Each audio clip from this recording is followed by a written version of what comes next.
Assalamualaikum warahmatullahi wabarakatuh. Assalamualaikum Pak Suka. Waalaikumsalam warahmatullahi wabarakatuh. Suara saya terdengar? Terdengar dengan baik Pak Suka, jelas sangat Pak Suka. Alhamdulillah. Gimana kabarnya Pak Suka? Alhamdulillah sehat-sehat, semuanya sehat. Semoga di sana sehat selalu aja ya Pak ya, keluarga dan juga Pak Suka. Amin, amin, amin. Semoga sehat semuanya ya. Amin Pak. Oke Pak, kali ini kita akan membahas mengenai skoliosis Pak. Kita share mengenai ilmu mengenai skoliosis Pak kepada para penonton SPSS kita kali ini Pak. Oke Pak, Iya, iya. kita mulai saja Pak ya. Iya, Oke. Ya baik. Pak, pas waktu SD ini kan sudah diajari oleh guru mengenai kelainan tulang belakang nih Pak. Kan ada kifosis, ada lordosis dan juga skoliosis. Nah, Raffi ini pas ingat Pak, pada waktu SD itu cara menghafalkannya itu menggunakan jembatan keledai Pak. Gitu. Yang ini kalau Seperti ya. itu ada aki aki kan sudah membungkuk gitu ya Pak ya, jadinya kifosis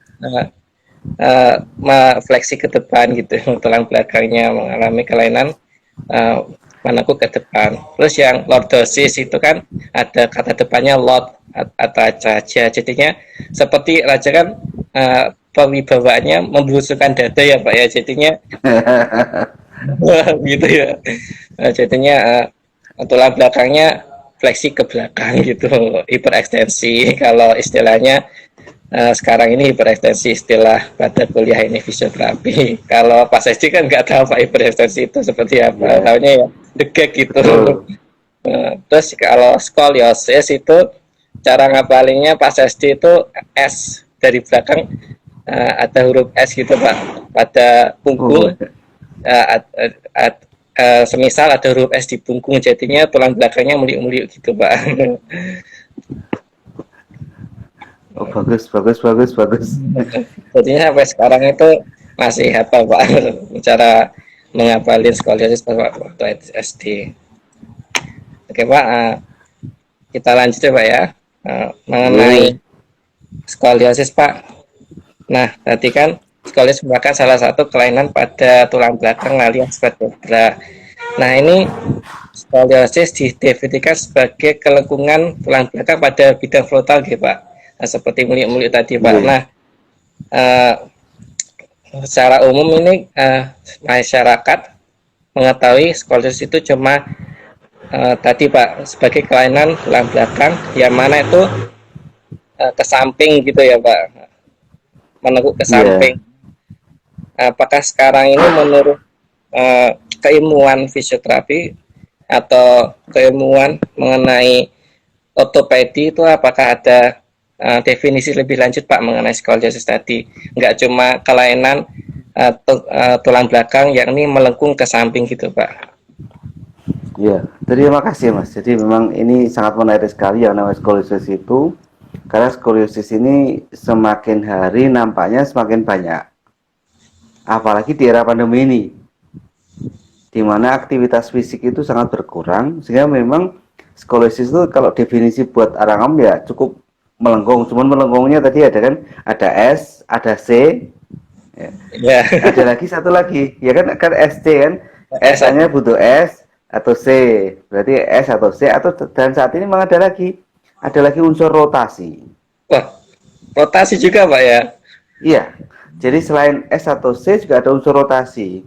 Nah, bagi kita sebagai fisioterapis, kalau sudah ada unsur S, unsur rotasi ini sebetulnya juga sudah semakin kompleks permasalahannya karena sudah tidak lagi pada dua dimensi, tetapi sudah tiga dimensi. Begitu. Sehingga Sampai memang dimensi ya Pak ya. iya, dimensi kalau sudah rotasi bagi kita untuk mendidik kembali bagaimana body image-nya, bagaimana kesan tubuh idealnya, bagaimana persepsi tentang dirinya itu sudah semakin tidak mudah. Sehingga memang skoliosis ini memang hal yang sangat menarik dan kejadian di masyarakat cukup banyak. Saya kira cukup banyak dan memang orang tua kurang aware terhadap kondisi anaknya. Tahu-tahu sudah cukup besar lengkungnya Sehingga memang sudah terjadi permasalahan. Jarang sekali orang tua itu yang sejak dini itu melakukan apa ya, kayak semacam screening gitu. Sehingga memang kita perlu edukasi ke masyarakat untuk apa? Untuk membuat masyarakat itu tahu apa itu skoliosis. Kemudian kita juga sebaiknya juga memberikan pendidikan bagaimana melakukan screening, itu sangat bagus sekali. Baik Pak. Mengenai screening Pak, tadi screening pada skoliosis khususnya pada masa anak-anak itu Pak, itu biasanya seingat Rofi pernah diadakan di SD itu juga pernah screening skoliosis. Nah itu ya gitu Pak. Tapi lupa detailnya gimana gitu. Pokoknya pernah gitu Pak. Nah, Iya, dan apa sekarang ini juga sedang dimarakkan Pak screening skoliosis, soalnya pada zaman SD Rofi itu kemarin dahulu itu soal screening skoliosis itu jarang dilakukan Pak, jarang mendengar gitu Pak. iya benar. Karena memang nampaknya ini belum belum begitu banyak diadop juga oleh Kementerian Pendidikan dan Kebudayaan. Artinya nanti teman-teman yang menjadi guru itu belum dibekali dengan bagaimana melakukan screening. Kalaupun mereka mendapatkan itu biasanya hanya sekilas info, atau guru-guru biologi, kadang-kadang juga guru olahraga juga mengetahui, tetapi bagaimana melakukan itu yang beliau-beliau itu masih kurang mendapatkan paparan.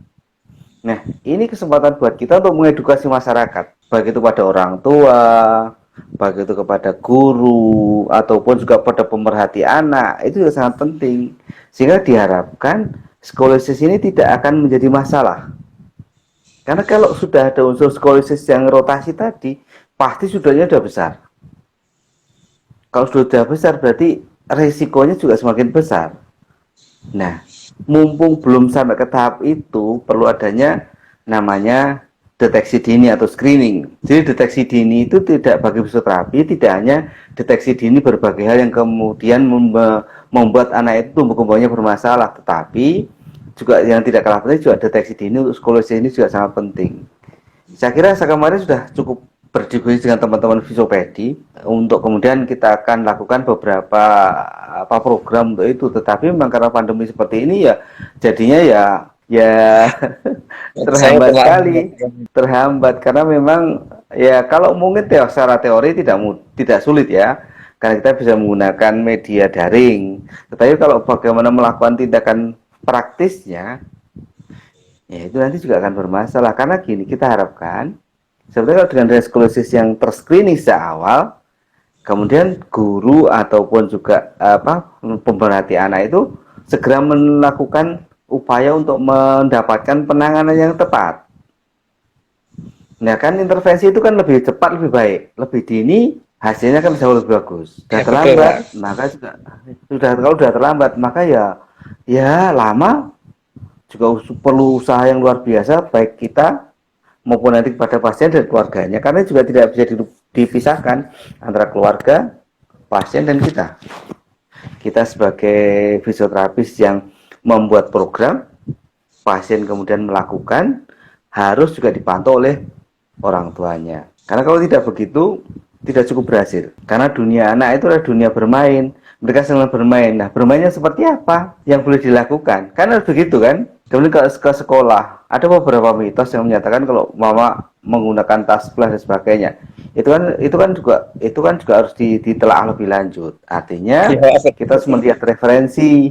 Kan kebanyakan juga banyak yang menduga-duga. Supaya menduga-duga ya perlu seorang fisioterapis yang nanti bisa mengedukasi masyarakat. Nah, kita ini saya harapkan kita bisa mengedukasi masyarakat nih. Saya sangat senang sekali acara ini karena acara ini memang nanti bisa dipakai untuk mengedukasi masyarakat. Ini nilai tambah buat kita semua, buat Anda mahasiswa juga sudah mulai untuk melakukan bagaimana mengedukasi masyarakat, mengenal masyarakat, permasalahan di masyarakat, dan kemudian nanti berbagai konsultasi dengan berbagai dosen yang ada. Nah, kita buat program paralel sangat bagus. Bagus sekali, baik, bisa dibilang nih Pak, jadi penanganan psikologis ini multi elemen ya Pak ya, bisa dari elemen fisioterapisnya, bisa dari elemen sekolahnya, yakni guru dan juga pemerhati anak, Nah, dan juga orang tua, bahkan orang tua juga ikut terlibat. Bahkan anaknya sendiri juga sebagai pusat dari terapi skoliosis, yakni screening deteksi dini skoliosis. Nah, mengenai tadi Pak, mitos dan juga fakta skoliosis, yakni Pak Suka tadi menyebutkan salah satu penyebab skoliosis itu yakni memakai tas lempang, Pak. Nah, itu fakta atau mitos juga? Ya. Kalau itu mitos. Soalnya kepikiran pas SD itu, kepikiran Lovi atau pas SMP itu apa kalau memakai tas lempang ini bisa menyebabkan skoliosis ya, masih berpikir itu, Pak. Ya, karena memang begini, kan kita hanya melihat dari sisi membawa beban gitu kan. Betul, pada membawa beban itu otot bekerja secara asimetris.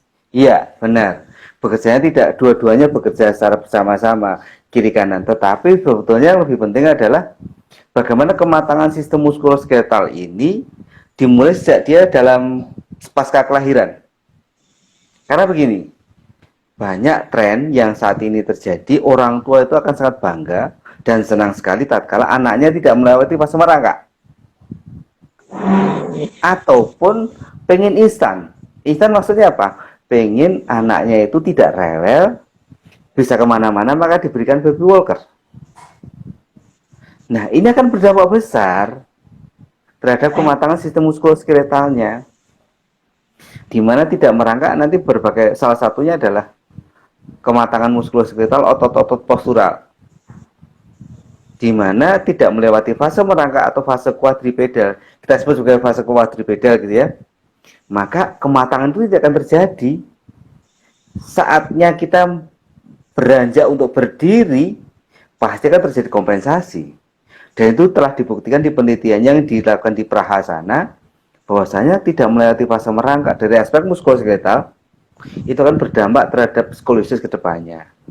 Dan itu di beberapa kasus yang saya tangani, itu juga saya coba telusur. Ada beberapa kasus yang coba saya tanyakan ke ibunya, ibu, adik dulu bagaimana? Wah, pada saat merangkak berapa lama? Wah, cuma sebentar pak. Karena seusia 10 bulan, sudah nggak sabar saat kita jalan. Jadi fase quadripedalnya sangat cepat sekali. Dan sekarang faktanya skoliosis. Tetapi tidak semua anak seperti itu. Tapi menjadi faktor predisposing adalah anak yang tidak melewati fase merangkak, sehingga fase quadripedalnya tidak membuat otot-otot posturnya menjadi matang kemampuannya, maka begitu kita berdiri, bipedal berdiri seperti ini, maka terjadi permasalahan postur. Kan nggak ada ceritanya waktu merangkak itu kemudian terjadi gangguan postur. Yang paling gampang lah, hewan-hewan yang berkaki empat kan nggak ada yang skoliosis kan.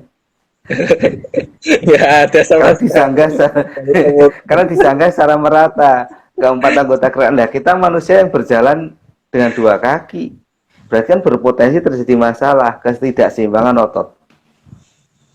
Itu dari aspek kematangan sistem muskuloskeletal. Dari aspek yang lain, kalau sudah terjadi, kadang-kadang kita tuh juga melupakan integrated spinal systemnya itu tidak pernah kita pikirkan. Artinya integrasi antara otot-otot postur kemudian otot-otot penggerak itu kadang-kadang kita tidak berpikir untuk mengintegrasikan. Sehingga memang dampaknya treatment yang dilakukan juga nanti tidak progres cepat banget. Artinya penurunan derajat itu nanti kalau dilihat dari foto ronsen kurang memuaskan. Yang multi problem, multidisiplin ilmu untuk bisa mengcover dan mengawal anak ini supaya kemudian menjadi posturnya baik kembali. Oke, begitu ya teman-teman, mengenai prinsip penanganan skoliosis ya, ini tidak bisa satu disiplin ilmu saja, tetapi itu harus multidisiplin, bahkan multi elemen. Ya, ini bisa melibatkan keluarga, terus sekolah, yang mana itu melibatkan guru dan juga pemerhati anak, terus fisioterapi dan tenaga kesehatan lainnya seperti dokter ortopedi juga terlibat. Jadi bisa dibilang ini merupakan skoliosis merupakan masalah kompleks yang mana ini apabila tidak ditangani dengan segera atau tidak adanya screening awal atau deteksi dini pada skoliosis ini bisa mengakibatkan si anak pada masa remajanya kondisi skoliosisnya bisa bertambah parah. Jadinya kurva skoliosisnya bertambah satu lagi itu, atau bisa dibilang bertambah parah.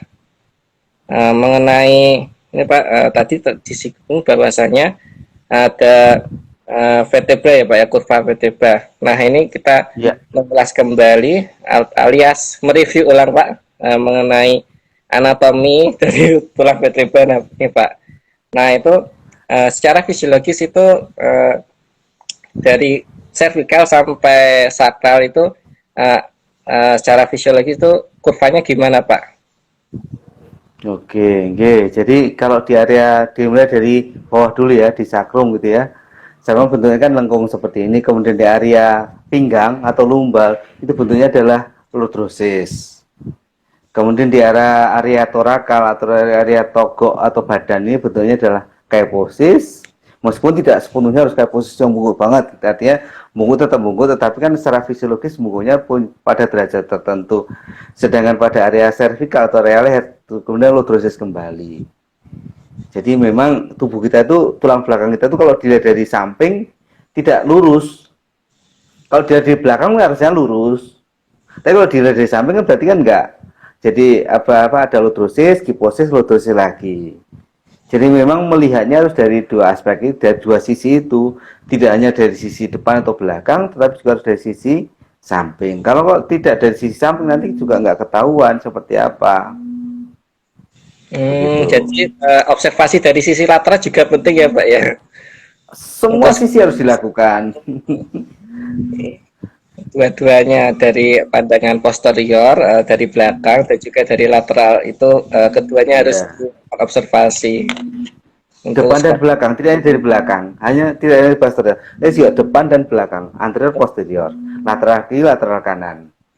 Depan belakang juga ya Pak, sepasang depan belakang, lateral kiri kanan. Betul. Oke Pak, sebelum lanjut ke materi pembahasan selanjutnya, jadi teman-teman kalau ada pertanyaan ini silakan bisa diketik dari sekarang pertanyaannya apa mengenai seputar skoliosis dan penanganannya atau mengenai dunia anak boleh. Terus ini Pak menyinggung klinik Pak Suka tadi Pak,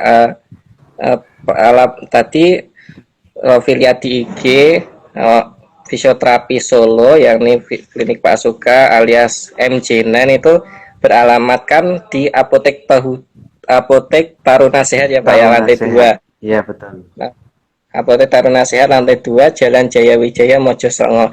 Nah itu Pak bagaimana ceritanya sih Pak klinik Pak Suka bisa satu tempat dengan apotek Pak? Baru kali ini Pak mendengar klinik fisioterapi satu tempat dengan apotek. Ya. Jadi gini.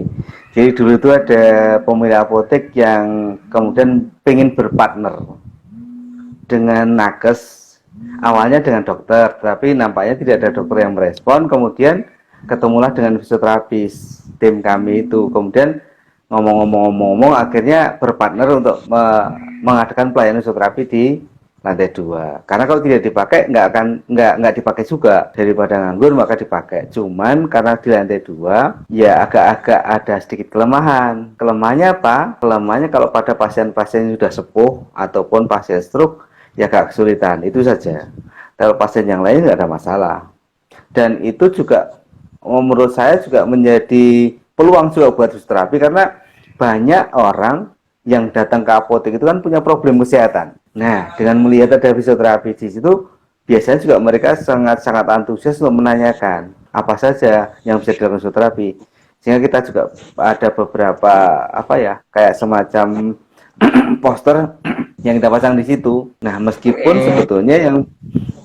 sebetulnya paling banyak itu adalah dari pasien ke pasien. Artinya satu pasien mendapatkan pelayanan yang kita berikan merasa terbantu sekali, merasa sangat puas, kemudian merekomendasikan pada yang lain. Dan termasuk juga rekomendasinya tidak hanya di Solo dan sekitarnya, ada juga yang dari Kalimantan, yang datang ke Wah, Solo khusus sampai untuk luar Jawa ya, Pak, fisioterapi. ya. Iya, karena memang pelayanan kami itu berbeda, Hmm. basis kami itu Bedanya apa, Pak? berbeda. Kalau kami itu pelayanan berdasarkan movement, kita Movement. menggunakan movement, ya. Itu yang pertama. Yang kedua, kita menggunakan support dengan menggunakan neuromuscular tapping. Jadi neuromuscular tapping, movement berdampak positif terhadap fungsional para pasien. Karena kan cukup ekonomis sebetulnya, Mas. Artinya ekonomis apa? Sekali pasang itu untuk 3 sampai 5 hari. Artinya satu minggu itu maksimal 2 kali pasien datang. Maksimal. Rata-rata Maksimal sekali. 2 tahun. Iya, dan itu kita buat program untuk di rumah, latihan di rumah itu seperti apa. Dan alhamdulillah dari yang sudah kita lakukan hasilnya sangat bagus. Artinya pasien sangat merasa tertolong karena pasien kita edukasi juga. Pasien apa yang boleh dilakukan, apa yang nggak boleh dilakukan, harus bagaimana, itu kita edukasikan semua. Itu yang sangat membantu. Jadi buat pasien juga pintar. Buat pasien pintar, jangan buat pasien dibingungi atau mungkin kadang-kadang malah dia apa ya, ditutupi. Nggak ada. Kita nggak ada tutup-tutupan, kita buka semuanya. Loh, masalah bapak atau ibu di sini programnya seperti ini, monggo, ayo kita bersama-sama. Dan alhamdulillah hasilnya bagus. Ya, alhamdulillah Begitu Mas Pak. Raffi. Klinik Paso kayak lancar jaya Pak ya. Amin, amin, Mengenai amin. kedepannya semakin jaya. Oke. Amin. Mengenai tadi Pak, yang mana tadi ya tidak adanya ketertutupan atau sekat antara pasien dan juga terapis, yang mana itu pada tenaga medis lain atau pihak medis lain itu ada sih Pak. Raffi pernah mengalami seperti ada sekat gitu Pak antara pasien dan juga salah satu tenaga medis gitu Pak, pelayanannya, sehingga Raffi rasa kurang maksimal gitu Pak. Sedangkan pada klinik Pak Suka ini uh, tidak ada sekat sama sekali antara pasien dan juga terapis. Ini merupakan salah satu positif atau keunggulan ya dari klinik Pak Suka sendiri ini. Jadi betul, jadi yang kita lakukan seperti itu, kita mencoba untuk juga kepada pasien, artinya kita masuk ke dalam pasien supaya selesai itu paripurna. Karena kalau tidak, ya tentu tidak bisa. Kadang-kadang juga banyak pasien yang mengalami masalah itu juga tidak hanya sekedar masalah fisik, tapi kadang-kadang juga ada masalah lain. Nah, yang itu kadang-kadang memang kita nggak bisa masuk banyak, tetapi paling tidak kita ada rambu-rambu yang bisa kita lakukan, sehingga kita bisa memberikan kayak semacam apa ya, tidak bukan sugesti, tetapi memberikan arahan yang benar itu seperti apa. Termasuk atlet-atlet. Iya, termasuk ada beberapa pasien yang bukan atlet beneran, ya artinya punya hobi futsal, dan itu dilakukan terus-menerus. Kemudian pemain badminton meskipun dia bukan atlet, tapi dulunya dia atlet. Kemudian sekarang di usia 27, kemudian kembali ke Solo, kemudian melakukan olahraga badminton. Itu juga ada cedera juga. Sehingga maka harus kita edukasi bagaimana melakukan mengelola gerak itu dengan baik, maka diharapkan cederanya jadi semakin sedikit, bahkan tidak ada. Oh gitu Pak. Mengenai atlet yang disinggung Pak Seka tadi itu, apakah atlet apa itu Pak namanya, MMA itu Pak, yang berada di IG Pak Seka? Iya betul. Itu sebetulnya ketemunya dulu waktu Pak Suka masih suka nge-gym juga. Nge-gym, kemudian si atlet ini ada mahasiswa Pak Suka dari D3 yang ikut di apa namanya, di gym, di apa namanya Han Academy, saya sebut nama saja gitu. Di situ berlatih, di situ kemudian ada masalah, kemudian dibawalah si mbak atlet ini kemudian konsultasi pada Pak Suka, kemudian Pak Suka analisis, kita coba diskusi. Dan itu sebetulnya juga ceritanya juga cukup berliku-liku, berdrama-drama juga. Artinya sebelum masa selesai sudah mau bertanding, kemudian saya bilang belum siap. Daripada nanti masalah, belum siap. Nah, cita-cita sudah ingin bertanding, ternyata Pak Suka bilang belum siap karena parameternya belum terpenuhi, sehingga menjadi sampai nangis juga sih, saking kecewanya gitu. Mending sekarang kita selesaikan dulu program, habis itu monggo. Dan alhamdulillah sekarang juga berhasil kan? Ya, alhamdulillah berhasil Pak. Semakin terkenal Pak atletnya, Mbak atlet. Oke Pak, kita lanjut lagi Pak membahas mengenai skoliosis Pak. Tadi Iya, nggih. mengenai definisi dan juga anatomi juga dibahas. Sekarang ini kita membahas mengenai epidemiologi Pak atau sebaran kasusnya Pak. Itu tadi telah disebutkan bahwasanya skoliosis ini menyerang yakni pada usia remaja. Nah, itu yang mana itu apabila tidak ditangani secara alias tidak dilakukan screening pada masa remaja itu akan berlanjut pada masa dewasanya. Nah ini apakah ada kemungkinan Pak pada masa bayi atau pada anak SD itu sudah ada indikasi skoliosis Pak? Ya, kalau pada anak bayi, kalau tidak terjadi kelainan pada tulang belakang, biasanya nggak ada. Nggak ada. Kecuali kalau ada arthrogryposis, yaitu berarti kebanyakan sih kyphosis. Cuma nanti berkembang ke depan ada skoliosis juga. Ataupun anak-anak cerebral palsy yang rata-rata adalah diplegia atau quadriplegia, juga banyak terjadi skoliosis. Bahkan yang quadriplegia itu skoliosis lebih parah. Sangat parah. Nah, sebetulnya kejadian itu antara 10 sampai 16 tahun yang paling banyak. Itu terjadi kisaran 2 sampai 4%. Tetapi kurvanya itu kurang dari 10 derajat sehingga masih kecil. Bahkan dulu waktu ringan ya Pak ya? Iya, waktu saya menjadi salah satu tim screening masuk di Polkesta ini, dulu waktu masih di awal-awal ya, masih di Akvis maupun Polkesta, itu salah satu screeningnya ada skoliosis, dan kebanyakan mahasiswa fisioterapi waktu itu sudah 80% skoliosis, meskipun ringan. Malah mayoritas 80% ya Pak ya, anak-anak kesehatan Poltekkes. Iya. Kayaknya Tetapi ringan. ringan. Nah, mestinya setelah mempunyai ilmu tentang postur dan sebagainya, mestinya bisa dikoreksi. Sampai sekarang pun masih ada juga, meskipun ya tidak banyak. Tetapi mestinya kan sangat disayangkan kalau seandainya kita tidak bisa memberikan contoh postur yang bagus itu seperti apa. Karena role modelnya adalah fisio. Kalau fisio adalah seperti ini, ya masa cara bapak saya seperti itu, masa saya tegak? Kan nggak sip juga gitu kan. Artinya sebagai mahasiswa fisio itu mestinya mumpuni juga. Posturnya mumpuni, kekuatannya mumpuni, gitu kan, powernya mumpuni, endurnya pun juga mumpuni, karena kita nanti kan bekerja untuk movement. Kadang-kadang memberikan contoh gerak, latihan skoliosis itu sebetulnya sangat berat loh, sangat berat, tidak mudah. Nah kalau kita tidak siap melakukan lah, ya kan ya kurang bagus lah.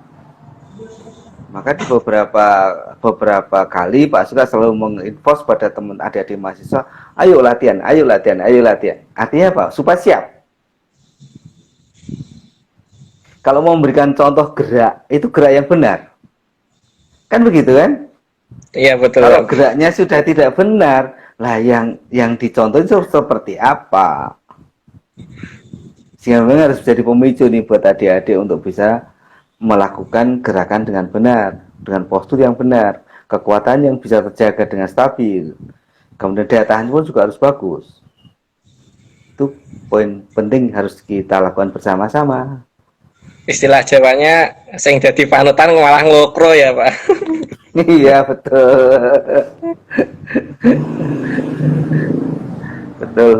betul. Oke Pak. Oh ternyata ini ada pertanyaan masuk nih Pak. Dari Edu Eskes izin bertanya Pak Suka, menurut Bapak apakah skoliosis selalu menyebabkan masalah dan harus selalu dikoreksi? Terima kasih. Oke, terima kasih pertanyaannya. Skoliosis tidak harus tergantung derajatnya. Kalau derajat ringan nggak ada masalah. Kalau dikoreksi itu sebagiannya ya. Karena dengan derajat ringan dikoreksi lebih gampang daripada derajat berat. Kalau udah masuk derajat berat, kemungkinan kan kalau tidak masuk meja operasi, Ya, toh, kemudian meja operasi itu juga biayanya mahal, tidak murah, sangat mahal. Kalau tidak mampu di meja operasi berarti harus dengan konvensional. Konvensional kalau udah derajatnya di atas 50 derajat, ya berat. Kita pun harus juga kerjasama sama teman-teman OP untuk membuat TLSO. Dan waktu menggunakan brace TLSO itu juga harus diberikan program untuk latihan. Karena kalau tidak hanya mengandalkan TLSO tanpa latihan maka ototnya pun juga tidak akan berkembang.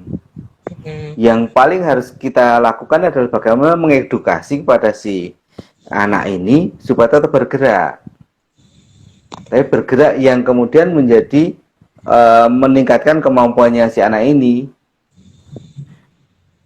Karena kalau tidak nanti ada beberapa bagian tubuh itu yang menjadi inaktif, aktif, inaktif, aktif. Itu harus kita lihat secara menyeluruh. Kecuali kalau screening itu adalah menemukan awal.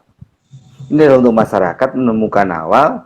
Kemudian setelah menemukan dirujuk pada siapa ya? Kepada vaskes tingkat pertama, mungkin pada puskesmas yang ada fisioterapinya, ataupun pada rumah sakit yang ada fisioterapis yang konsen di bidang skoliosis ini.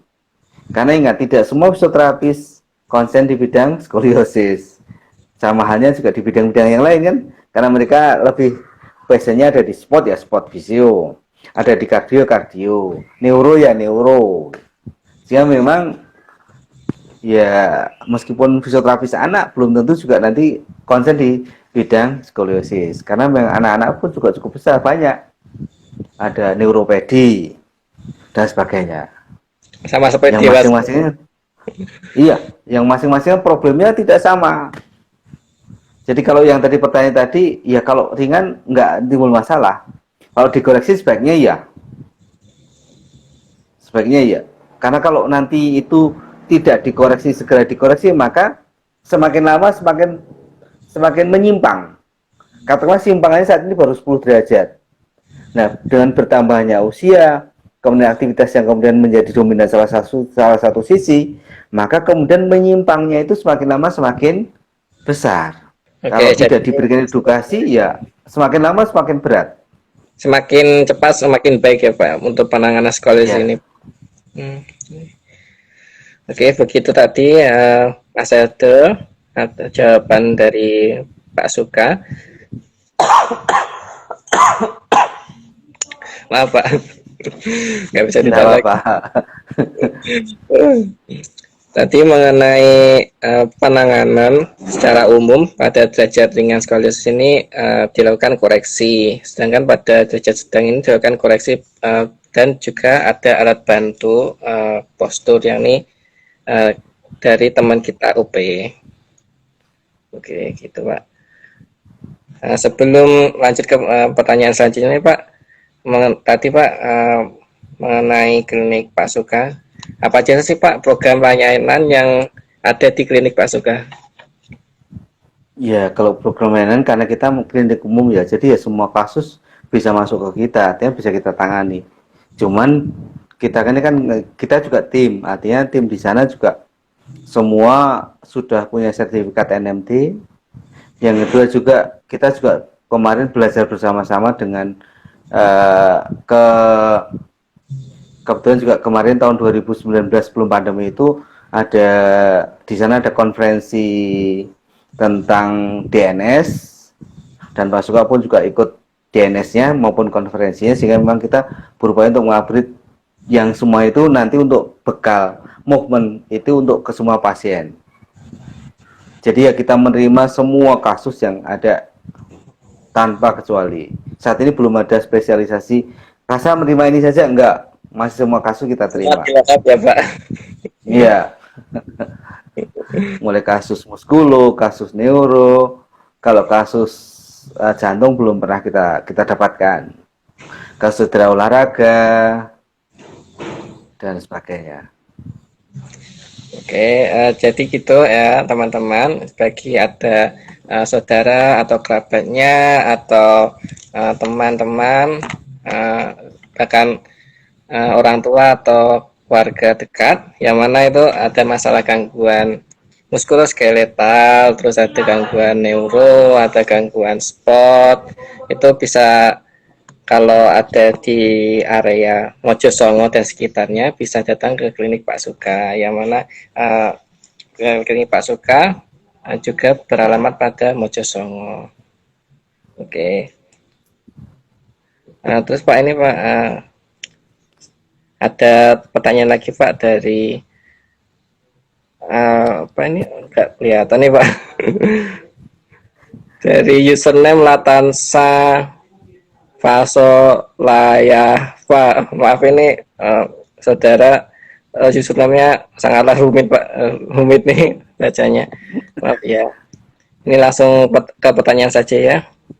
Assalamualaikum Pak Suka, maaf jika bertanya kasus. Wah ini bertanya kasus nih Pak. Tidak apa-apa, saya coba jawab. Skoliosis S ditambah rotasi yang cukup besar di area toraks, dan juga anak saya retardasi mental 23 tahun. Itu bagaimana ya Pak? Ya, tetap sebagai fisioterapis kita harus melakukan observasi langsung. Tapi paling tidak coba diobservasi bagaimana karakter posturnya, dilihat dari depan, dilihat bahunya sama tinggi atau tidak, kemudian dilihat panggulnya sama tinggi atau tidak, kemudian dilihat dari belakang juga sama, dari bahunya sama tinggi atau tidak, kemudian pakai Adam forward test. Paling gampang Adam forward test yaitu tangannya disatukan, kemudian membungkuk, tangan ini menyentuh kaki, kemudian diobservasi dari belakang. Nah, kalau untuk yang seperti tadi ada gangguan termasuk rotasi, kemudian juga ada sedikit gangguan pada mentalnya, maka juga ada problem lain. Karena apa? Kita ingin mengaktifkan otot tertentu, tetapi harus ada komunikasi yang baik. Dia mengerti apa yang kita mau, sehingga akan terjadi imbal balik. Kalau si anak ini kurang mengerti, ya harus mengerti. Yang membuat program ini lebih lama, tetapi prinsipnya adalah bagaimana mengaktifkan. Kalau di kuncinya yang pertama adalah bagaimana mengaktifkan sistem respirasi kita dengan menggunakan diaphragmatic breathing. Jadi ini sebagai pondasinya, karena rongga di dalam perut kita itu harus kita aktifkan semua sehingga semacam balon, sehingga intraabdominal pressure-nya merata ke semua sisi, dan merata ke semua sisi maka bisa menyangga ke arah proksimal lebih baik lagi. Prinsip pertama itu. Kemudian prinsip yang kedua adalah mengaktifkan otot-otot yang mengalami penurunan kemampuan, atau yang ketiga adalah mengintegrasikan kemampuan otot-otot postur dan otot-otot penggerak ini secara bersama-sama sehingga bisa difungsikan secara maksimal. Nah, detailnya seperti apa tergantung anaknya. Karena kalau tidak ketemu dengan anaknya langsung ya tidak mudah, ataupun dengan menggunakan video juga mungkin masih memungkinkan bisa. Tetapi idealnya bagi kita sebagai fisioterapis adalah memegang juga. Karena kalau hanya sekedar melihat, belum tentu yang kita lihat itu adalah sesuai ekspektasi kita. Contoh, kelihatan membenjul gitu ya. Kita asumsikan itu tonusnya tinggi, tetapi ternyata enggak. Atau sebaliknya. Sehingga memang selain melihat kita juga harus menyentuh. Begitu. Oh, oke. Jadi sangatlah menarik jawaban dari Pak Suka ini. Yang mana ini yang pertama kali di tangan, yang mana kali kita fokus pada kasus tersebut, yang ini bagaimana cara kita mengaktifasi sistem respirasinya. Bisa dengan cara salah satu yang disebutkan tadi Pak Suka, yakni dengan latihan diaphragmatic breathing exercise, yang mana itu bisa menyamakan alias menyamaratakan intraabdominal pressure-nya. Nah, itu yang kedua, itu mengaktifasi otot-otot yang lemah, yang mengalami kelemahan. Terus yang ketiga itu yakni mengaktifasi otot posturalnya dan juga otot-otot penggeraknya. Oke, lanjut lagi ya Pak ya. Kita tes mengenai materi. Biasanya disebut interspinal ISS. Interspinal, so agak lupa sedikit. Nantilah. Ya, Integrasi spinal system. wah, Integration spinal system. ada Ya. istilah baru nih.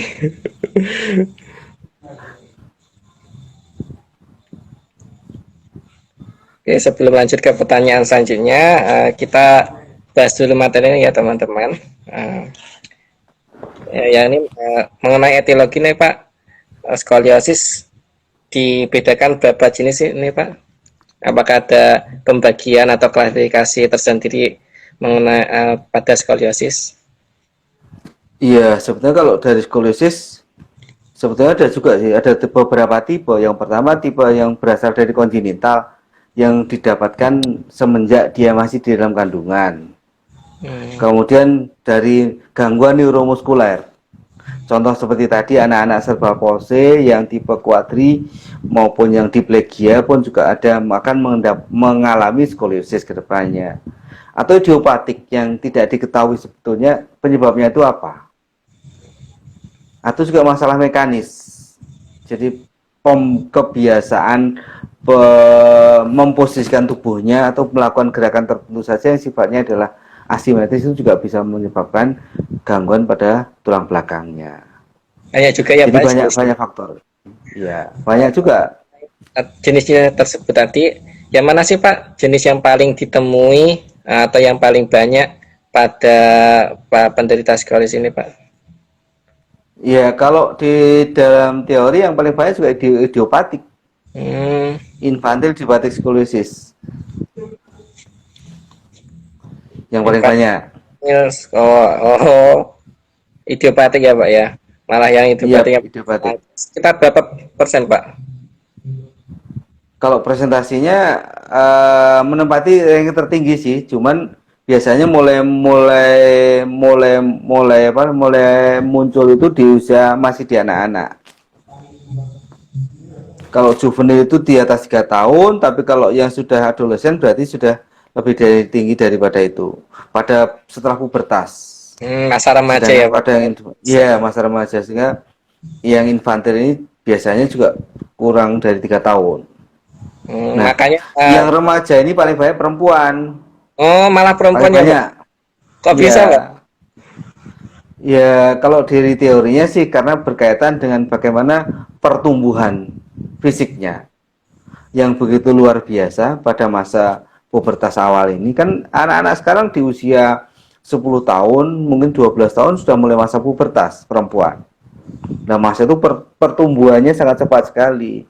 Kalau tidak dibarengi yang tadi, dasar-dasar otot postural yang sudah mapan atau matang, maka terjadi permasalahan. Kalau laki-laki, karena laki-laki itu banyak bermain di luar, bermain juga macam-macam, ada main bola, macam-macam lah. Istilahnya kalau laki-laki yo rodok pecicilan gitu ya, tidak ada masalah sebetulnya. Manjat-manjat dan sebagainya. Kalau anak perempuan kan berbeda. Mesti mainannya boneka, kemudian pasaran. Kalau zaman dulu loh ya. Kalau zaman sekarang ya mainnya gadget, sama-sama si gadget. Lara kejari. Iya. Sama aja Pak. Lebih seru zaman dulu Pak. Betul. Seru zaman-zaman masih kecil. Tapi waktu itu ya era tahun 60-an. 70-an, 60 70-an. Itu udah lama. Tahun 70-an lah. Oke Pak, jadi itu Pak alasannya mengapa ada screening skoliosis pada usia remaja ya Pak ya, khususnya pada anak-anak SD istilahnya. Yep. Oke, nah kita kembali lagi Pak ke pertanyaannya Pak ya. Ya, oke. Dari akun saya lebih bacakan aja Pak. Izin bertanya Pak, penanganan skoliosis pada anak CFP berapa lama ya Pak ya durasinya? Oke, terima kasih. Ini memang cerebral palsy ini kan problem utamanya bukan skoliosis sebetulnya kan. Problem utamanya kan gangguan gerak dan fungsi diakibatkan karena adanya paralisis di susunan saraf pusat. Nah, paralisisnya ini yang menyebabkan beberapa kelompok otot itu menjadi inaktif, aktif gitu kan. Nah, kalau berapa lama sebenarnya dosis latihan itu yang paling lazim itu 40 menit buat anak-anak. Itu sudah cukup membuat anak cukup mendapatkan banyak hal. Nah, utamanya bagi kita adalah bagaimana input sensorik ini kita berikan kepada si anak. Edukasi sensorik kita berikan kepada si anak, dampaknya motorik. Jadi fisioterapis pun juga harus selalu memperhatikan input sensorik. Kenapa? Itulah gerbang kita untuk mendapatkan apa? Mendapatkan gerak motorik, untuk mendapatkan perbaikan postur. Itu gerbangnya lewat apa? Sensorik. Nggak bisa kalau nggak lewat sensorik. Jadi fisioterapis pun harus juga konsen terhadap sensorik. Apa yang kita berikan, latihan yang kita berikan, movement yang kita berikan adalah bentuk input sensorik. Bagaimana dia proses itu belajar bergerak loh ya, belajar bergerak, merasakan bergerak, kemudian juga mengidentifikasi gerakan itu sehingga akan tertanam pola. Tidak hanya sekedar enggak, tapi bagaimana mengintegrasikan sistem sensorik motorik ini menjadi pola yang sifatnya fungsional, itu jauh lebih penting. Kalau pada anak CP ya kembali lagi bisa kirim lewat video dulu seperti apa, tapi harus intensif. Jadi kita menangani dua hal. Yang pertama cerebral palsy-nya, yang kedua gangguan akibat cerebral palsy yaitu berupa skoliosis. Sebetulnya skoliosis adalah dampak dari cerebral palsy. Nah, itu karena dampak berarti utamanya cerebral palsy dulu ditangani, dianalisis dulu ada kelompok otot mana yang mengalami gangguan ataupun mengalami inaktif pada kelompok otot tertentu, baru kemudian nanti diaktifkan, baru dampaknya bisa kita lihat. Oke, jadi begitu ya jawaban Pak Suka, yang mana untuk penanganan CP yang mana juga menderita skoliosis, ini kita prinsipnya yakni memberikan terapi yang berbasis input sensorik terlebih dahulu, yang mana ini input sensorik ini istilahnya menjadi gerbang alias kunci dari mana terapi kita. Jadi kalau kita nggak memberikan input sensorik, ya mana bisa terapi kita berkembang gitu istilahnya. Nah, ini tadi input sensorik itu tadi harus diintegrasikan dengan output motorik, yang mana keduanya sensorik dan motorik itu harus bisa berintegrasi satu sama lain sehingga menghasilkan gerakan fungsional. Oke. Terus yang kedua, yang ini skoliosis tadi disebabkan oleh problem CP. Skoliosis merupakan salah satu problem yang dihadapkan oleh CP, yang mana kita harus menangani CP-nya terlebih dahulu. Lalu apabila CP-nya sudah dirasa membaik alias derajatnya sudah ringan, lanjut kita menangani skoliosisnya. Oke. Mungkin sedikit sedikit koreksi gitu. Tidak menjadi cerebral palsy ringan, enggak. Artinya kemampuan si anak menjadi lebih baik, kemudian baru kita program dengan perbaikan posturnya. Yang utama juga di dalam cerebral palsy itu adalah bagaimana ekspansi torak itu bisa dilakukan. Karena anak CP kan terbatas gerakannya. Kalau tidak kita latih juga ekspansinya, untuk respirasinya juga ada masalah. Maka tidak menutup kemungkinan anak-anak yang kurang mobilitas itu juga menjadi pneumonia. Jadi gangguan sekunder yang lain gitu loh. Jadi daftarnya jadi panjang. Istilahnya seperti rantai reaksi kimia gitu Pak ya. Iya betul. Tapi utamanya daripada anak yang tidak aktif tadi menimbulkan berbagai masalah. Otot yang tidak seimbang menimbulkan masalah. Jadi begitu, Pak. Jadi memang ya kompleks. Tetapi kita bisa melakukan banyak hal. Tentu bekerja sama dengan profesi lain dan juga dengan orang tua. Tanpa itu ya susah. Karena apa? Karena kita ketemu itu kan hanya 40 menit sampai 1 jam. Ya betul. Sementara mereka dilakukan di rumah itu 23 jam yang lain. Ya, kita bagaimana 1 jam itu bisa efisien, efektif untuk bisa memberikan dampak yang lebih positif buat si anak dan buat juga keluarganya. Kalau tanpa dukungan keluarga sulit.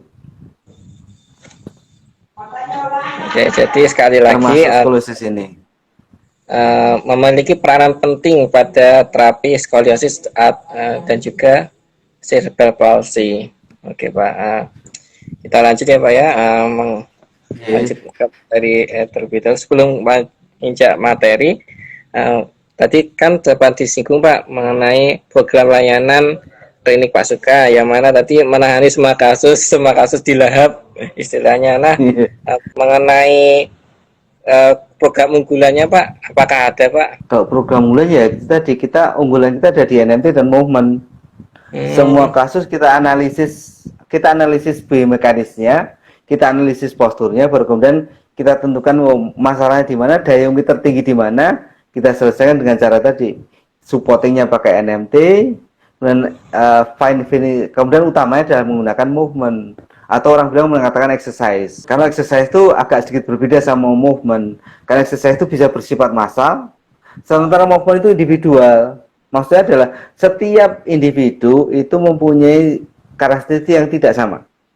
Maka movementnya pun juga nanti tidak sama persis. Dasarnya dari mana? Analisis biomekanik. Itu yang penting. Jadi program unggulan kliniknya Pak Suka ya ini dua tadi ya Pak ya, NMT dan juga movement. Movement, ya. Oke Pak, kita lanjut ya Pak ya ke materi. Mengenai skoliyosis Pak, apakah ada tanda-tanda Pak yang bisa diobservasi pada waktu screening Pak? Apakah anak itu mengidap skoliosis atau apakah anak itu mempunyai kecenderungan memiliki skoliosis? Jadi kalau gini, kalau anak-anak itu kan kita melihatnya dari sisi dia melakukan aktivitas, bermain contohnya. Nah kalau bermain dia dalam posisi menatap tertentu seperti itu saja, nah itu potensial skoliosis. Baru potensial loh ya, artinya kita belum bisa buktikan tanpa melakukan pemeriksaan. Pemeriksaan juga pemeriksaan fisik dan pemeriksaan foto. Idealnya seperti itu. Nah, pemeriksaan foto tentu kita juga harus merujuk pada dokter ortoped anak untuk bisa menghitung sudut kopnya berapa. Meskipun kalau seandainya tidak bisa ataupun tidak ada, ya kita bisa melakukan perhitungan juga. Harus bisa juga melakukan penghitungan. Tapi ya idealnya ada kerjasama antara fisio sama dokter ortoped anak yang menentukan seberapa sudut kop, besarnya sudut kop dan sebagainya, sehingga kita dari sisi fisioterapi menentukan bagaimana latihan dan sebagainya. Itu menjadi penting. Nah, kadang-kadang gini, kalau untuk anak-anak itu posisi yang pertama posisi bermain yang menetap. Yang kedua, dilihat pada saat posisi berdiri. Ada kecenderungan nggak seperti ini? Atau hanya pada satu kaki saja, ya kan? Kalau ada seperti itu berarti ya itu sudah ada tanda-tanda ke arah sana. Yang ketiga nanti kalau dalam observasi ya berarti baunya selalu berbeda, agak sedikit miring, satu lebih tinggi, kemudian juga kadang-kadang kepalanya ini tidak lurus dengan tulang sternumnya, tapi juga agak sedikit seperti ini. Ini gimana? Kalau orang dewasa lebih gampang sebetulnya dilihat. Malah lebih gampang yang dewasa ya Pak ya? Sangat mudah. Contoh di naik motor. Ada sering kan orang pakai headset ini. Iya pernah lihat. Kakinya asimetris, satu mengkangkang, satu enggak. Itu sudah menunjukkan bahwasanya ada masalah. Kalau di anak-anak kan dia masih bergerak ke sana kemari dan sebagainya, mengobservasinya tidak mudah seperti orang dewasa. Dibutuhkan sedikit kejelian di anak-anak. Nah, kejelian seperti apa nih di screening itu yang harus kita tegakkan. Screening harus kita ajarkan kepada orang tua, maka materi screening sebaiknya juga kita ajarkan pada guru, kepada orang tua ataupun kepada petugas kayak semacam di puskesmas itu ada petugas untuk layanan di kayak semacam di SD itu loh, itu ada juga. Iya Pak, penyuluhan. Nah kalau kita bisa merangkul itu semua, mengintegrasikan itu semua, hasilnya pasti bagus. Dan untuk siapa? Untuk masa depan mereka. Kita satu sisi bisa memberikan ilmu yang kita punya untuk masyarakat supaya supaya terhindar dari gangguan postur. Sisi lain masyarakat juga mendapatkan dampak positif dari kita, dan juga tenaga lain juga membantu melakukan screening. Nanti kalau sudah ketemu, nah berarti menggunakan sistem rujukan, segera dirujuk kalau sudah ketemu, dikonsultasikan sehingga mendapatkan penanganan yang lebih dini. Kalau pada anak remaja perempuan biasanya nanti akan kelihatan, mohon maaf, kadang-kadang payudaranya kelihatan beda, besar sebelah. Itu sudah indikasi kalau dari skoliosis yang nggak berat. Ada unsur rotasinya juga kalau udah seperti itu. Pak suka pernah mendapatkan ketemu pasien seperti itu waktu itu masih kelas. Ibunya yang dilihat apa? Pak, kok anak saya payudaranya kok besar sebelah ya? Nah, skolisnya ada rotasi ya iyalah, karena ada rotasi seperti ini kan satu pasti satu lebih Nah, terlihat dibandingkan satu lebih ke satunya belakang. Iya, itu yang sering terjadi dari orang tua itu seperti itu, sehingga memang sebaiknya kita mengedukasi masyarakat, mengedukasi, kemudian memberikan mungkin training kepada guru, entah itu guru olahraga atau guru BP. Kan yang potensial ada dua itu, guru BP atau guru olahraga. Karena guru olahraga berkaitan dengan aktivitas fisiknya, guru BP berkaitan dengan bagaimana konseling itu dilakukan.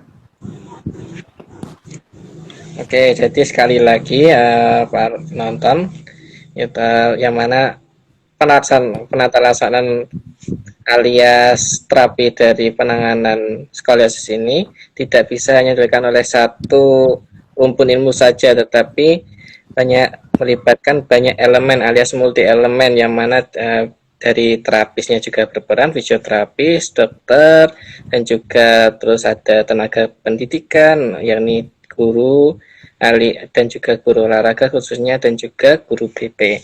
Nah, selain itu, orang tua alias keluarga ini sangatlah berperan penting pada screening skoliosis sejak dini. Nah, apabila seluruh elemen tadi bisa berkesinambungan satu sama lain, bisa beresonansi satu sama lain, insya Allah insya Allah generasi muda Indonesia ini terbebas dari skoliosis. Amin. Oke Pak, kita lanjut lagi ya Pak ya, mengenai ada pertanyaan selanjutnya Pak dari Violina Ayu. Izin bertanya Pak, apakah posisi tidur yang salah bisa menyebabkan terjadinya skoliosis? Terima kasih. Oke, kalau posisi tidur itu kan sifatnya pasif ya, sehingga memang tidak berpengaruh terhadap otot. Kala otot itu dia kan waktu tidur ototnya kan menjadi rileks semua, otot jadi rileks semua. Yang jadi masalah itu kalau otot kemudian menjadi berbeda aktivitasnya, itu yang menjadi masalah. Jadi tidur itu belum ada studi yang menyatakan tidur akan menyebabkan gangguan untuk skolisis seperti ini. Jam aja Pak tidur lama. Tapi nggak lama-lama amat. Ya rata-rata kan tidur kan saat ini sekitar 5 sampai 7 jam lah yang ideal. Nah itu lebih dari 7 jam ya Pak. Kalau anak-anak memang lebih dari 7 jam, tetapi anak-anak kan belum banyak aktivitas, sehingga memang belum berposisi yang aneh-aneh juga. Posisinya pasti juga hanya terlentang, miring, kadang-kadang tengkurap. Kalau udah dewasa kan kadang-kadang pakai guling lah, pakai bantal lah, macam-macam, kakinya macam-macam. Anak-anak kan enggak. Jadi posisi yang enak karena sudah banyak terjadi gangguan dari dewasa. Sudah terjadi banyak kompensasi sehingga butuh dikompensasi yang lain. Karena ingat, satu kompensasi akan menyebabkan kompensasi yang lain, dan itu terus menjadi satu rangkaian. Nah, bagaimana usaha kita bisa memutus mata rantai itu? Maka yang kami lakukan dengan cara mengedukasi, dengan cara movement tadi, mengembalikan kembali pada movement dasar sebagai manusia. Maka ada developmental kinesiologi. Jadi bagaimana bergerak yang benar itu seperti apa ya? Dasarnya juga dari situ. Begitu Mas Rofi. Oke, begitu ya jawaban dari Pak Suka, saudari Violina Ayu. Oke Pak, kita kembali lagi Pak membahas kliniknya Pak Suka ini Pak. Nah ini klinik Pak Suka ini bukannya hari apa saja sih Pak? Apakah setiap hari atau hari tanggal merah tutup Pak? Saat ini baru kita buka untuk Senin, Rabu, dan Jumat. Hari Senin, tanggal merah Pak, Rabu, Jumat jam 6 sampai jam 9 malam. Kemudian kalau tanggal merah pada hari itu juga nanti tutup. Jadi memang belum tiap hari ya, belum tiap hari karena juga ada keterkaitan dengan pintu di apotek. Nanti kalau dari teman-teman sekalian doanya terkabulkan, kemudian kami sudah mempunyai tempat tersendiri, ya tentu akan berbeda. Mungkin akan kita lakukan buka tiap hari tidak hanya sore saja, tapi juga dari pagi sampai sore. Jadi mohon doa restunya, semoga nanti ke depan kita punya tempat tersendiri. Amin. Amin. Pokoknya semakin sukses kliniknya Pak Suka, Amin. semakin jaya. Oke, lanjut lagi Pak, membahas pertanyaan dari Isna Hermanto. Wah, Mbak Isna ini Pak. Izin bertanya Pak Suka, untuk pasien CP usia 3 tahun dengan kemampuan fungsional terbatas pada posisi terlentang dengan skoliosis, treatmentnya bagaimana treatmentnya nggih Pak? Terima kasih. Ini pertanyaan berat ini. Kasus. Kalau kasus seperti ini memang kadang-kadang kita tidak bisa memberikan jawaban yang pasti ya, karena kan kita satu tidak tahu, dua tidak megang. Nah, dasar fisioterapi kan dari assessment nih. Assessment kan dimulai dari history taking, menanyakan dan sebagainya, sampai kemudian melakukan inspeksi, palpasi dan beberapa gerakan. Nah, tentu baru kemudian kita simpulkan di mana letak masalahnya. Saya harus mengungkit dari mana. Kan kita butuh ungkitan nih. Dengan satu teknik saja atau dengan satu movement mungkin bisa mengungkit yang lain kan, sebagian kan begitu. Maka ya kalau usia 3 tahun ya dirujuk saja pada usia 3 tahun. Momen dasar minimal ya berarti kemungkinan ya itu adalah kuadri. Kemungkinan loh ya. Ini baru kemungkinan. Kalau kuadri memang ya tidak mudah. Karena spastiknya rata-rata juga cukup tinggi, pola geraknya juga sangat terbatas, ada juga pola pattern yang ekstensi dan sebagainya, sehingga memang itu menjadi penyulit, faktor penyulit upaya kita untuk memberikan tindakan fisioterapi. Tetapi tidak boleh patah semangat.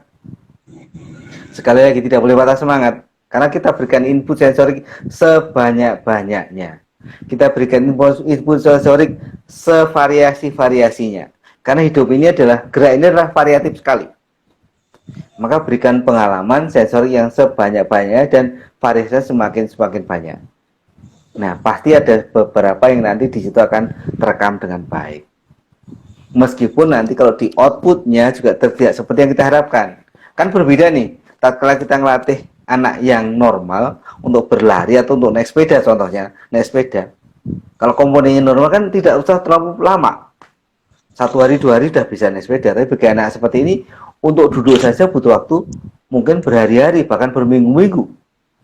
Bahkan juga bisa berbulan-bulan. Nah, karena faktor penyulitnya berbeda.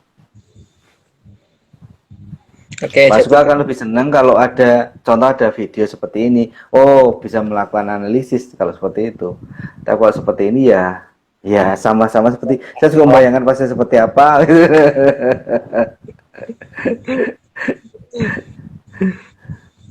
Oke, jadi begitu ya Mbak Isna. Sekali lagi, ini hanya perkiraan Mbak Isna. Dari penjelasan Mbak Isna ini, ada menurut Pak Suka belum apa ya Pak ya, belum ada informasi lengkap. Pemeriksaan gitu ya Pak ya, harus ada instruksi langsung gitu dari terapis, sehingga kalau memberikan treatment alias merencanakan treatment itu juga tepat dan efisien.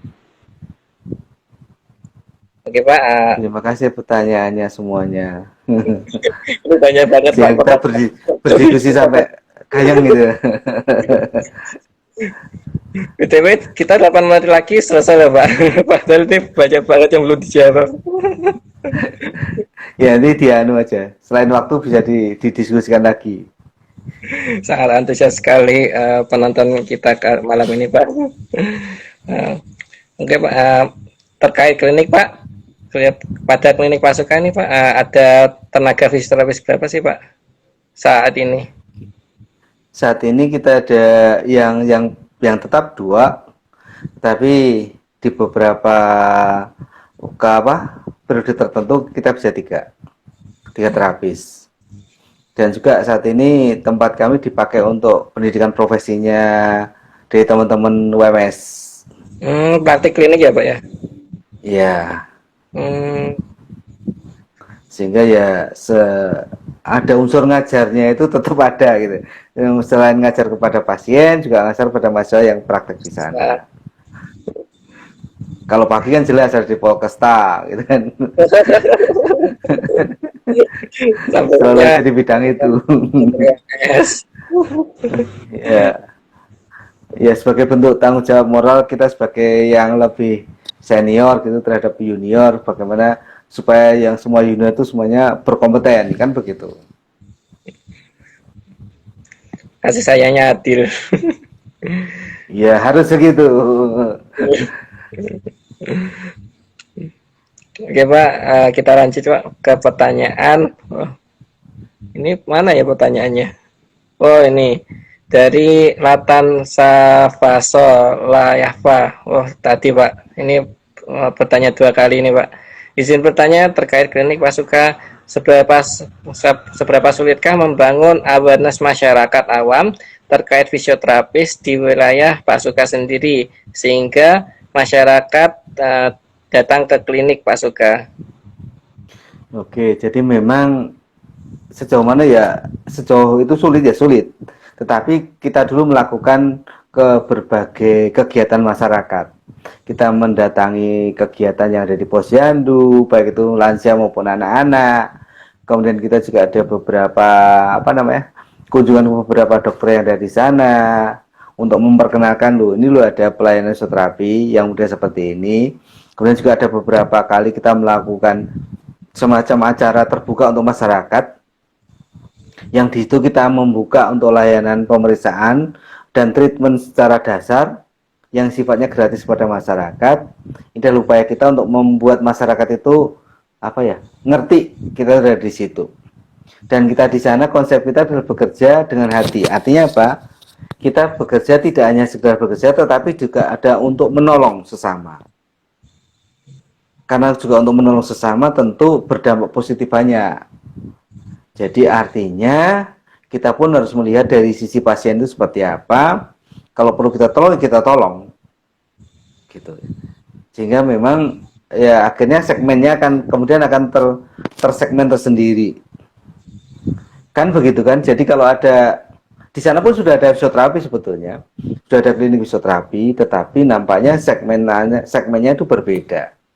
Jadi jangan takut buat kalian tuh bisa buka klinik meskipun di situ ada klinik, nggak masalah. Semakin banyak klinik fisioterapi semakin bagus untuk masyarakat. Kenapa? Tahu ada fisioterapi, oh fisioterapi, bagus. Sehingga memang kalian kalau sudah berpendidikan sebagai pendidikan profesi, ya sebaiknya melakukan upaya praktek mandiri. Itu yang kita lakukan di Klinik Wojosongo, sehingga saat ini sudah banyak yang aware terhadap keberadaan kami. Sehingga memang masyarakat sudah mulai aware pada permasalahan, biasanya langsung datang ke kita. Dan kita seperti tadi saya katakan, kita berupaya untuk tuntas dan paripurna, sehingga edukasi kita berikan, sehingga diharapkan ke depan tidak terjadi lagi kasus-kasus pada dewasa. Begitu Mas Rofi. Oke, jadi istilahnya klinik MJ9 ini melayani dengan sepenuh hati, sehingga hasil yang didapatkan maksimal, khususnya manfaat yang diterima oleh masyarakat sekitar klinik itu sendiri. Sangat bagus sekali ini kliniknya. Oke Pak, lanjut lagi Pak. Pertanyaan dari Mas Edel nih Pak. Wah ini pertanyaannya pertanyaannya terputus nih Pak. Tapi bacakan Pak. Long term effect berkaitan dengan derajat ringan ini ya Pak, sebagai preventif beratnya derajat, sehingga ini pertanyaan atau pernyataan nih Pak Sedul? Oh sepertinya pernyataan. Pernyataan Pak soalnya. Oh ternyata ada Pak ini. Cuma oh ya ternyata pernyataan Pak. Iya. Yeah. Oh ternyata sudah habis Pak pertanyaannya atau Ini ada yang tanya kayaknya, ada yang di bawah itu ada. Pak saya mau tanya, kemarin tulang ekor kebentur sampai sekarang sakit. Kelihatan enggak Mas? oh, Ini belum di saya ada kelihatan. belum ada nih Pak di ada ya. di layar saya ada ini. Sampai sekarang sakit. Bagaimana mengatasinya? Oke, saya jawab enggak, Mas? Oke, silakan Pak Suka. Jadi kalau kebentur memang berarti ada permasalahan trauma. Nah, kebentur ini kan sebenarnya butuh proteksi. Paling gampang aja kalau udah kebentur berarti butuh proteksi supaya terjadi healing yang mumpuni, yang bagus. Nah, kalau kebentur sampai terjadi benturan yang cukup keras pada tulang ekor, ya sebaiknya diproteksi dulu. Terutama kalau duduk. Duduk yang paling gampang itu adalah yang sederhana adalah menggunakan ban dalamnya Vespa. Tahu kan Vespa? Iya, Vespa Pak. itu kan kalau digembungkan, tengahnya kan bolong nih. Belum. Nah, kalau duduk di atas itu sehingga tulang ekornya itu tidak ada tekanan lagi. Sementara itu seperti kalau kan yang paling utama kan duduk. Kalau berdiri kan tidak ada masalah. Sehingga kalau duduk sebaiknya apalagi duduk di kantor, sebaiknya menggunakan itu. Sebagai Sambil bantalannya. menunggu, ya sambil menunggu proses soft tissue healing maupun juga kalau ada masalah di bone ya bone healing. Begitu.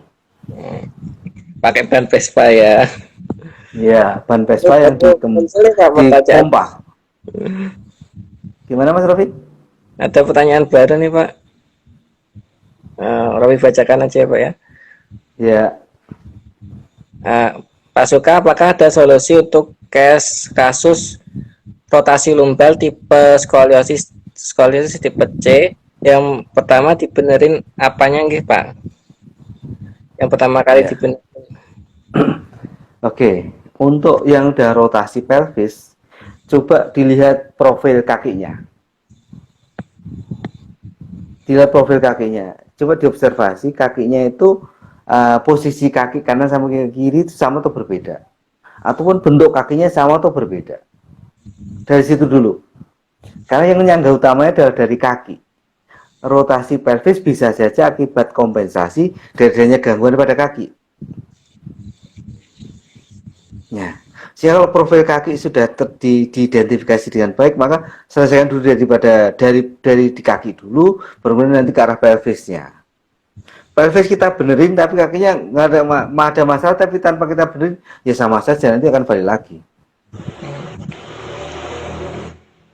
Coba dilihat dulu dari kakinya, profilnya seperti apa, posisi diamnya seperti apa, posisi menapaknya seperti apa, waktu jalan seperti apa.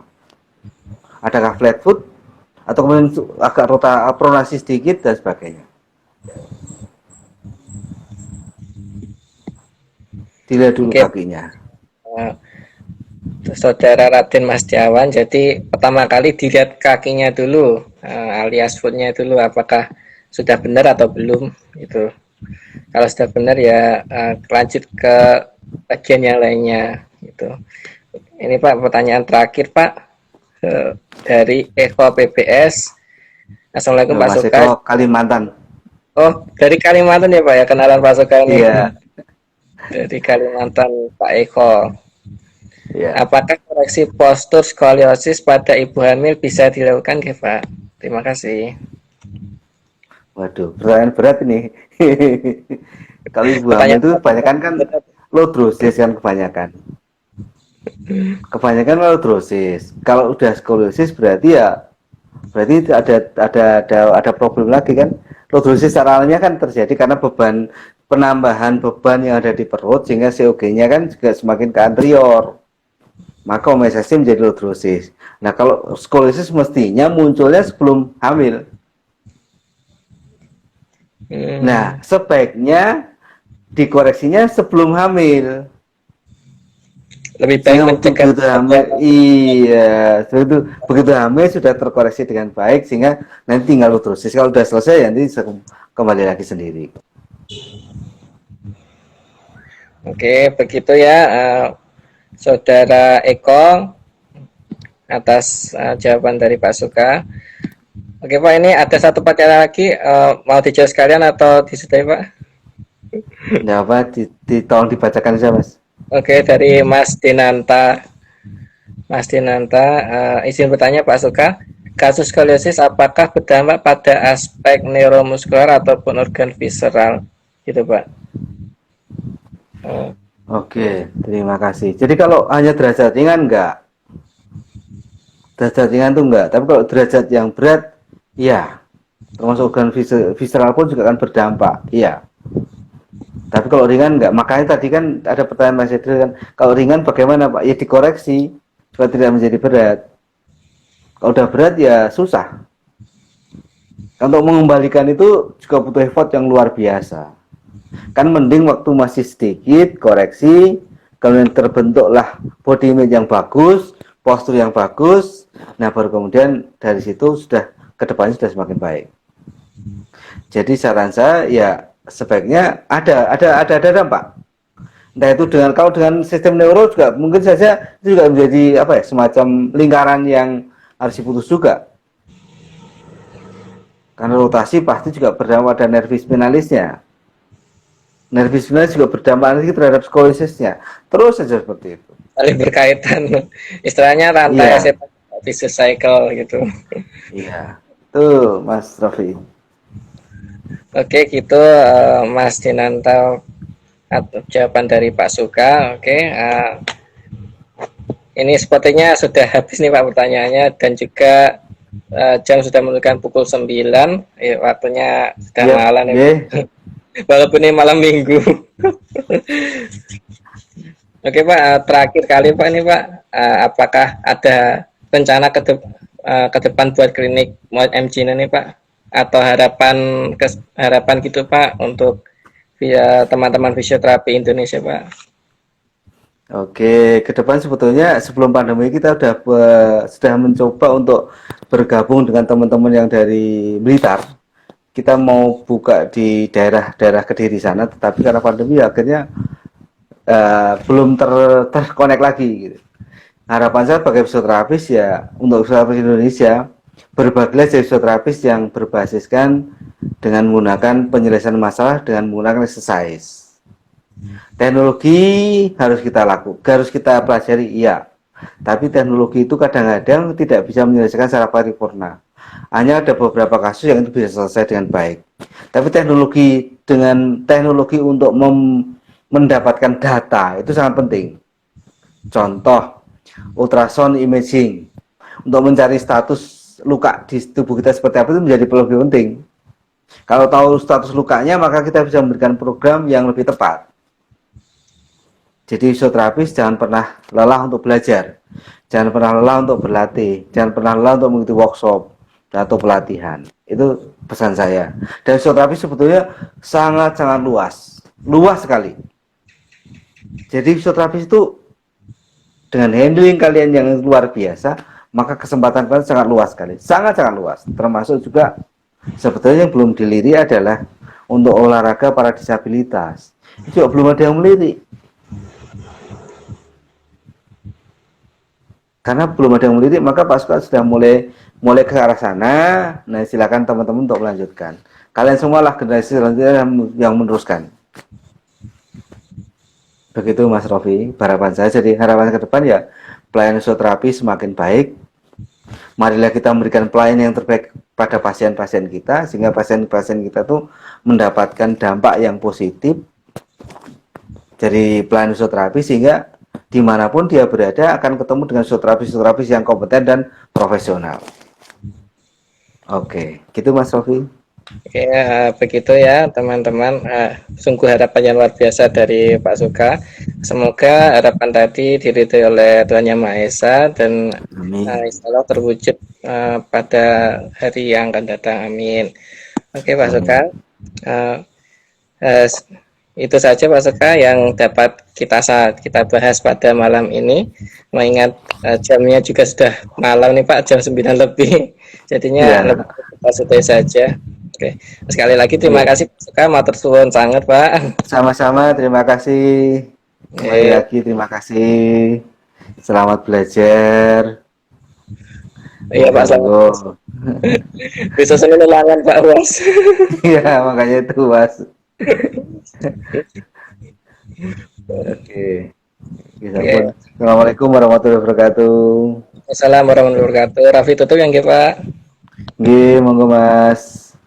Sekali lagi selamat malam. Assalamualaikum teman-teman. Doa suka. Waalaikumsalam warahmatullahi wabarakatuh.